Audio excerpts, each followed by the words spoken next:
Nah, para noise pasti kan suka lihat nih, aku tuh banyak alhamdulillah kerjasama sama brand-brand, bikin konten-konten juga. Nah, pastinya nggak sendiri, aku sama Raffi dan sekeluarga pasti ada tim yang bantu. Nah, salah satunya itu ada yang namanya Spika. Nah, mungkin para noise ini taunya banyak Spika ini bikin konten sama Ryanza. Nah, ini yang menarik, aku juga baru tahu hari ini. Ternyata Spika ini sebelum kerja di Rans ini sempat kerja di perusahaan pelayaran.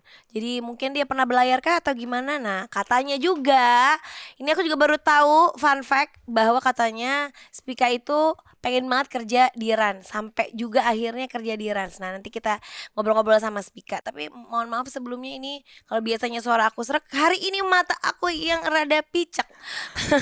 Jadi punya cerita, aku habis kegebok bola tenis ya. Jadi aku harus pakai kacamata karena sebenarnya itu, jadi cerita diriku sendiri ya, nggak apa-apa. Jadi tuh sebenarnya mataku tuh minus. Yang sebelah kanan ini minus berapa ya, 275 apa hampir 3 gitu. Yang sebelah sini tuh memang minusnya kecil, 0,5. Kebetulan yang kena gebok bola itu yang di sebelah kiri. Selama ini tuh aku tuh memang nggak pernah pakai kacamata, karena aku nggak suka pakai kacamata, nggak pernah pakai softland. Jadi aku mengandalkan mata kiri aku yang memang minusnya kecil gitu, jadi bisa lihat semua. Begitu ini kegebok, ya alhamdulillah dikasih rejeki cobaan. Ini tuh kayak rada, apa sih namanya, bahasanya apa ya, eh ya kalau ibaratnya luka lah gitu korneanya. Jadinya kayak keluar air mata terus makanya kayak bengkak sebelah gini karena ini tuh keluar air mata terus, jadi nggak bisa lihat jauh tuh juga burem gitu, karena memang kena bolanya lumayan kenceng. Jadi memang ini aku lagi diobatin matanya. Nah, karena selama ini aku bertopang pada mata kiri, jadi sininya kan minus banget nih, nggak bisa baca, jadi harus pakai kacamata gitu ceritanya. Hai para noise, kembali lagi sama aku di Ibu Negara Andara untuk ngerasain susah senang hebohnya jadi seorang ibu di keluarga Andara. Apa kabar para noise semua? Semoga kalian semua yang nonton hari ini, yang dengar hari ini dalam keadaan sehat, matanya sehat, suaranya sehat, semuanya sehat. Dan hari ini aku bersama Spika Natalia. Di Rans kita manggilnya Spika. Ryanza manggilnya Kak karena dia belum bisa manggilnya penuh. Jadi coba kok jadi Ryanza. Jadi Spika ini coba jelasin di sini tuh posisi itu sebagai apa posisi? Jadi di Rans tuh jadi marketing eksekutor, Mbak. Oh, marketing Gitu. eksekutor. Jadi biasanya aku tuh kalau misalnya ada konten-konten yang bersama brand-brand alias endorse alias apa ya bahasanya ya? Built-in itu aku dibantuin sama Spika. Tapi mungkin banyak juga yang suka ngelihat Spika banyak konten sama Ryanza. Bener? Betul. Nah, oke, Spika. Katanya Spika ini sebelum, maaf ya gue suka merem-merem sebelah kiri gini karena kadang-kadang dia nggak bisa melek lama-lama sebelah kiri ini ya. Jadi Kayak aku ini kali Mbak, mata kalau kita kayak foto kena matahari gitu kali ya. Kan terang banget. iya, tapi karena mungkin karena lagi sakit terus kayak keluar air mata terus. Gimana sih, Jadi tahu nggak rasanya gelap. kayak rasanya tuh persis kelilipan ditambah nyut-nyutan gitu. Jadi kayak keluar air mata terus gitu. Nah, sebelumnya tuh dulu tuh memang aku tuh punya jadi cerita lagi sebelum cerita. Aku tuh punya riwayat juga matanya tuh sering kayak gitu, sering robek. Perih berarti Mbak. Kayak keseset. Enggak, rasanya tuh enggak ya, lumayan kayak gitu, tapi kayak ada yang ngeganjel terus kayak keluar air. Pernah nggak? Pernah? Nggak pernah sih Mbak. Oh ya udah. Tapi tuh masalahnya tuh gue tuh lumayan sering. Jadi dulu tuh awalnya pernah dulu kepukul apa keinjak Rafathar. Waktu itu Rafathar masih kecil, lupa deh yang kanan atau yang kiri. Terus dia tuh kalau kata dokter, kalau misalnya kalau luka ini di apa namanya, luka di kulit itu kan lama-lama bisa kering, tapi mata itu kan basah. Jadi sekalinya luka itu akan sering lama sembuhnya bener nutup. Jadi nggak boleh kering. Jadi tuh sering banget semenjak itu kalau pagi-pagi buka mata kecepatan terus kering udaranya, itu kayak kayak robek lagi gitu. Jadi tuh memang kondisinya tuh sering banget. Tapi berarti bisa Mbak Gigi tetes mata terus jadi gitu sebelum dong? tidur tuh harus tetes mata. Jadi bisa kalau misalnya lupa tetes mata tuh pagi tuh bisa kayak gini gitu.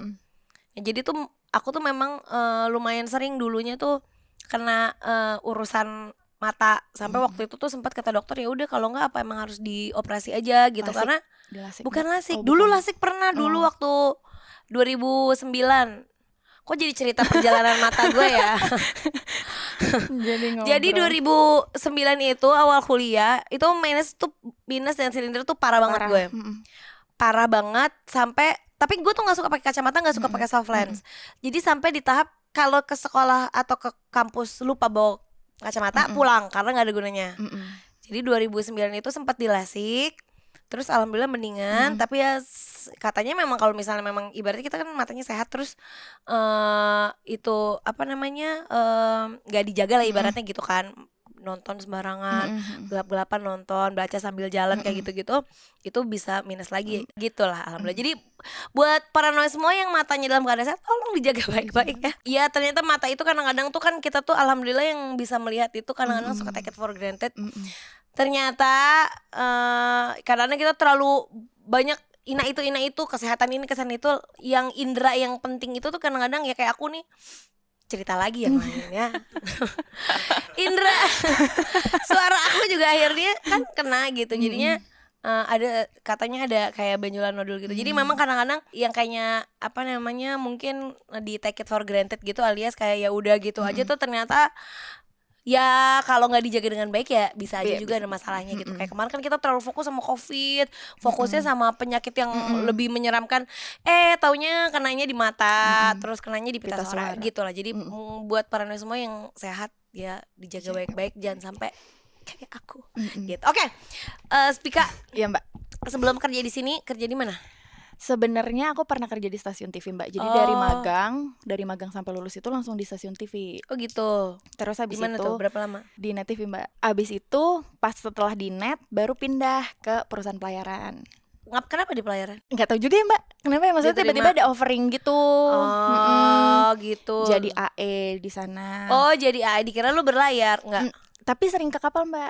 Jadi kan Kapal kayak apa? misalkan, jadi Yat gitu bukan? bukan, jadi kayak ada kapal tongkang. Tongkang tuh Kayak kayak buat tahu ngangkut. yang buat itu Iya, kan, yang buat sama biasa. sama kapal-kapal yang takbut Mbak namanya. Jadi kayak kapal gede tuh nggak bisa parkir sendiri istilahnya. Iya tahu kapal kecil-kecil itu kan. Iya, jadi nyewain kapal kecil-kecil itu Mbak. Di mana tuh, di daerah mana? Di Kalimantan? seluruh Indonesia Mbak. Di seluruh perairan Indonesia. Jadi kesebar di gitu. mana-mana gitu. Ada kapal yang agak gede-gede yang bagus-bagus gitu? Enggak. Ya bagus-bagus sih Mbak, tergantung Yang tahun buat kayak jalan-jalan gitu. Oh iya, beda Mbak. Beda. Beda enggak, soalnya emang lagi nyari mau jalan. Gitu. Ya kan kali ya gue bisa menghubungi iya, dulu. betul. Terus habis itu di sana jadi AE tuh gimana? Ada bedanya nggak sama jadi ya kan kurang lebih kan urusannya sama brand juga atau biasanya Ke AE tuh klien. lebih ke klien terus kerja sama gitu kan? Betul. Nah itu bedanya sama di sini? Beda dunia lah Mbak kalau kita bilang. Kan kalau misalnya kalau di kantor kan pasti office hour ya Mbak. 9 to 5 misalkan gitu. Terus lebih banyak ya kayak ketemu klien, terus meeting. Tapi waktunya lebih pasti gitu. Lebih pasti meeting, terus sama sering juga ke kapal-kapal Mbak. Oh gitu. Kapal-kapal yang paling jauh lu pernah ke kapal di mana? Aku enggak sih, aku sering ke Surabaya. Oh, Seringnya ke Surabaya. Tapi kalau kapalnya mah kan bisa ke Bau-Bau, bisa kemana-mana gitu kan Mbak. Cuma kan bau-bau sih mana sih? Bau-bau. Iya gitu. Tapi lu nggak pernah kesana? Gitu-gitu, nggak pernah kesana. Nah katanya lu selain kerja kantoran lu pernah jadi model juga? Ya itu mah buat nambah-nambah lah Mbak. Model apa? Yang pernah jadi model apa yang paling aneh?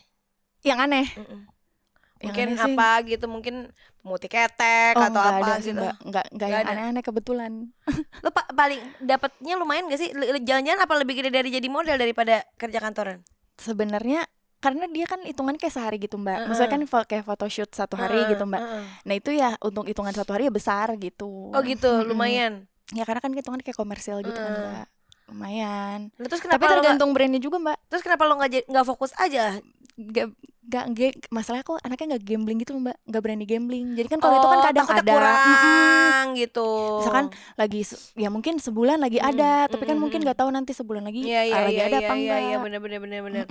Nah terus awal-awalnya lo jadi model ini gimana? Ada yang nawarin kah? Apa karena emang pengen cita-cita jadi model?